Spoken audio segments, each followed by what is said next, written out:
Welcome to Mormon Book Reviews, where an evangelical encounters the restoration.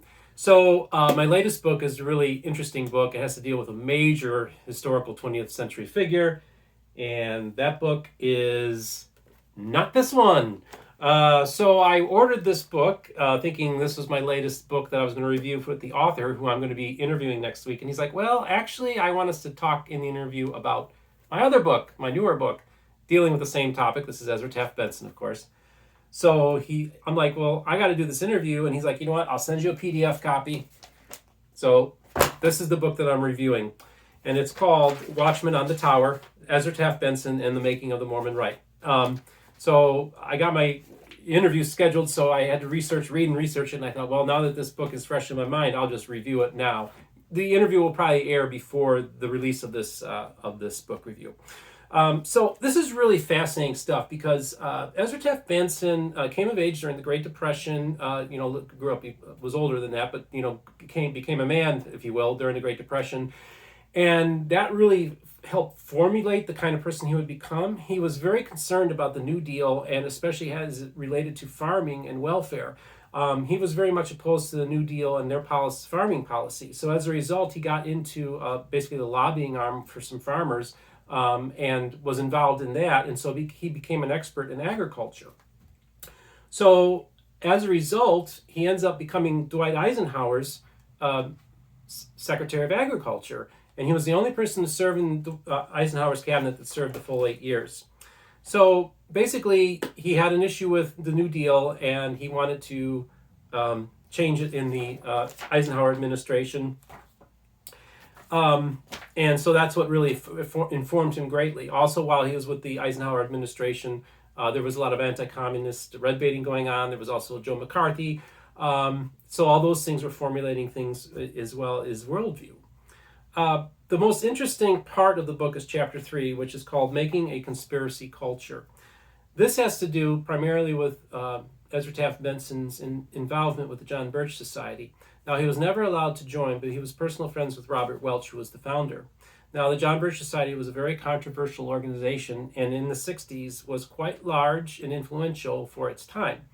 And Ezra Taft Benson was a defender of the John Birch Society, and his son Reed was actually a coordinator with them. So he actually was hired by the John Birch Society. Well, there was a lot of controversy associated with this organization. Now, I'm going to step back and tell you, okay, I have the full spectrum of Mormonism is watching my channel now. So I have people who are John Birch Society members and people who are, very progressive and very liberal. The goal of this channel is to cover the full spectrum. And so I'm just going to, if it has Mormon in it, I'm reviewing the book, but I just want to let you all know that, this book is written by a professor who kind of views things maybe more progressively. So if you're like a Latter-day Saint that's a John Birch or very conservative, you might be upset with some of the material in here. But I will tell you, I think it's definitely something worth looking into because he documents so many things in this book that even, whether you're a fan or you hate him, either way, you're going to know so much about Ezra Taft Benson and everything that he did. Now, after his involvement with the John Birch Society, and keeping in mind at this time, there was a couple opportunities where he could have run for president with Strom Thurmond and George Wallace. He wanted to, but those things fell through. But then as the 60s ended and David O. McKay passes away, he was the chief ally of Ezra Taft Benson. The other brethren reined in Ezra Taft and made him give less incendiary speeches at the general conferences and kind of made him pipe things down a little bit. He was instrumental, he did support the lifting of the ban on black priesthood in 1978, so that's one thing he did. And then a few years later, he actually becomes the president of the church, becomes the prophet. And many people expected that he was going to move things to a far-right position within the church. But instead, he actually decided that his tenor would be involved in reemphasizing and refocusing on the Book of Mormon. So much of what he did, his administration, was he focused on that. And also, the author makes it very clear, by the time he's 86 years old, he's pretty worn out. And you had Hinckley and you had Monsoon were his two counselors, and they were very influential in the running of the church. Now, a couple things about this book. First of all, this is the book And these are the footnotes here.